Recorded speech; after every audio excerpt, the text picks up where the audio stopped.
Final chargesheet দিয়েছে, সেখানে দীপক অধিকারী অর্থাৎ দেবের নাম রয়েছে, কি বলবেন? আমি জানিও না কেসটা ব্যাপারে।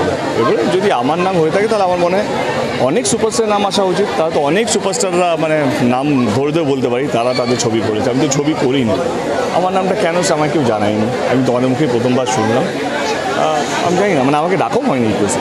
ভোটের সময় এটা কি চান রাজনৈতিক? এই তো প্রশ্নটা তোমার মাথায় এলো তো প্রশ্নটা, তার মানে তোমরাও জানো কিসের জন্য হচ্ছে এটা। তো আমার মনে হয় এটা তোমার মাথা নয়, প্রত্যেকটা লোকের মাথায় এই প্রশ্নটা আসছে হয়তো ভোটের জন্য, কারণ এই যেই কেসে আমাকে ডাকাই হয়নি। আর এটা 2010-এ 10-11, মানে আমি এমপিও ছিলাম না তখন, কথার কথা বলছি।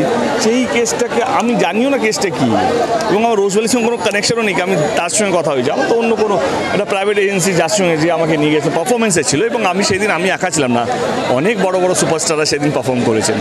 আমি শিওর তাদেরও নাম থাকা উচিত, কারণ নাম এসছে বেরিয়েছে না, শুধু দেবের নামটাই বেরিয়েছে। সুদেব দা, ভাবো এটা কি করে হয়?